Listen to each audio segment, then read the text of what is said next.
Do you have a list of exciting places you want to travel to? London, Bali, Sydney, the list goes on. In this video, I'm going to combine my love for travel with my love for cloud to build a travel list application. This app will showcase some of my favorite destinations through a series of videos hosted and optimized in the cloud. If this sounds interesting to you, make sure to follow along because I'll be walking you through each step. We're going to start by setting up the project and uploading a few travel videos to Amazon S3. From there, we'll use ImageKit to take care of video streaming and some transformations like cropping, overlays, and trimming. After that, we'll build the front end using React and connect everything together. Here's the final result, a travel bucket list app with multiple destination cards. You can simply click on a destination and experience it. Now, this is a great project to follow if you want to understand how video streaming actually works and how you can optimize clips for the best quality and delivery. So yeah, let's get right into it and start building. Alright, first things first, we need a few videos for our travel bucket list. I'm going to search for Bali since it's one of my favorite travel destinations. And wow, there's so many cool videos to choose from. This one has a nice preview, so I'm going to select it and click the free download button to save it. Perfect.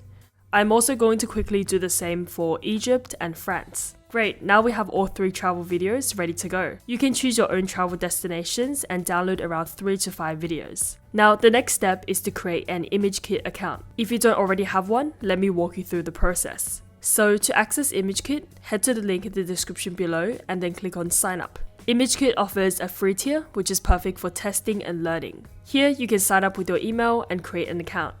Once that's done, you can log in. Perfect, now I'm inside the ImageKit dashboard. Let me give you a quick tour of the interface so that you understand what we're looking at. On the left hand side, you can see the navigation menu with all the main sections, and at the very top, under Digital Asset Management, there's a media library. This is where all our optimized media files will be stored and managed.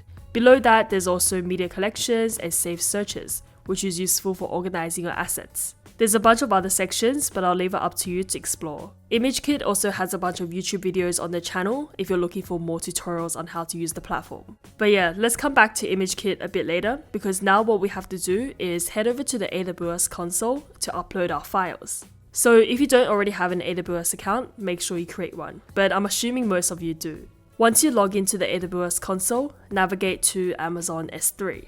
What we'll do here is click on Create New Bucket, and let's name our bucket ImageKit Video Origin. I want to make sure this bucket is private, so I'm keeping the block public access enabled. This ensures that the bucket is not public and only authorized services can access our videos. Services like ImageKit in this case. Perfect, so the bucket is created and good to go. Now we need to create a folder inside to keep things organized. Let's name this folder Travel. Now let's upload all 3 video files in this folder. I'm going to select all 3 at once and then upload them. Once processing is done, all 3 files will be stored securely in the S3 bucket. What's great about S3 is that it's highly scalable and it automatically replicates your data across multiple data centers for redundancy. Now here's the important part. We need to give ImageKit permission to read these videos from our S3 bucket. And to do this securely, we'll have to create an IAM user with limited read-only access. So what we need to do now is head to the IAM console and create a new user. I'm naming it ImageKit S3 Read Only.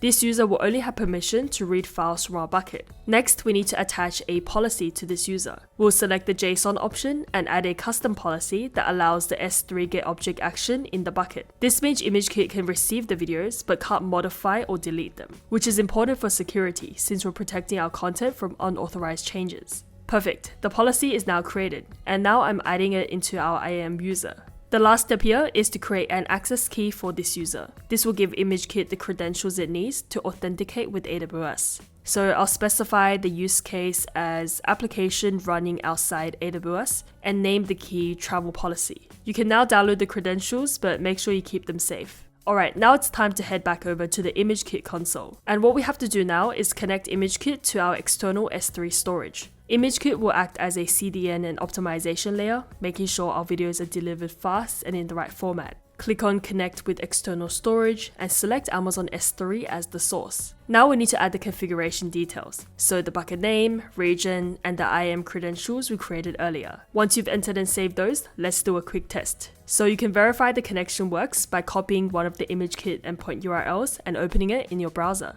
Nice, it loads for me. we can see the Bali video streaming beautifully. And this confirms that ImageKit now has access to our S3 bucket and can serve our videos. Now, here's where things get fun. ImageKit lets us transform our videos in real time using URL parameters. So let me show you some pretty cool examples. The first one is resizing. You can use width and height parameters to resize your video. For example, setting the width to 400 and height to 300, then updating the URL. Once I click on refresh, you can see that the video resized instantly, right inside the browser, without any server processing. And this is the power of real-time transformations. You can pretty much change your dimensions on the fly without needing to create multiple video files. In our case, since we have 3 videos, we can make sure that they're all the same size by resizing through the URL. Next, I want to show you how you can trim a video. I can use ImageKit's trimming syntax and then update the URL accordingly. Once I refresh it, you can see the video is now trimmed to just 5 seconds of content. Trimming is useful when you want to cut down multiple videos to a certain length. Now, for our travel bucket list app, we're going to need thumbnails. This is the preview of the video before someone clicks on it. The syntax for thumbnails in ImageKit is really simple. So I'm just going to update the URL with the thumbnail parameter,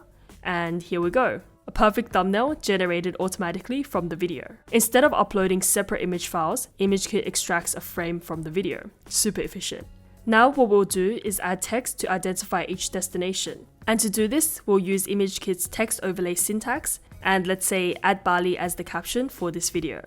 Update the URL, click on refresh, and here's the result.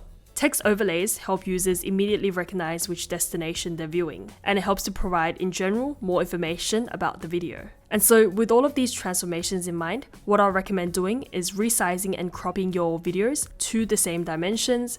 You can trim your video to all be the same length.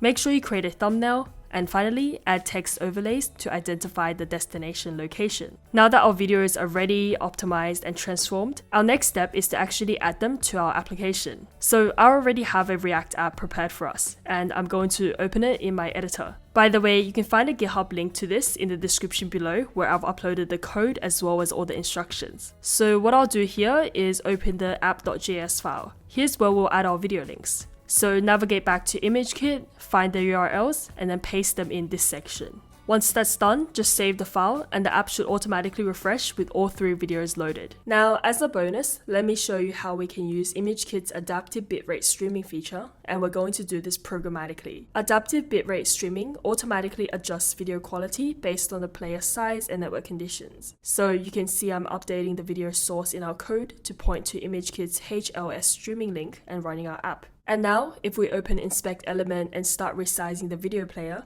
you can see in the Network tab, the resolution automatically changes, starting from 240p and then scaling all the way up to 1080p. You can also see that ImageKit is serving the video through its CDN and delivering optimized video segments in an efficient format for the browser. Let's head over to the terminal now and start the React development server.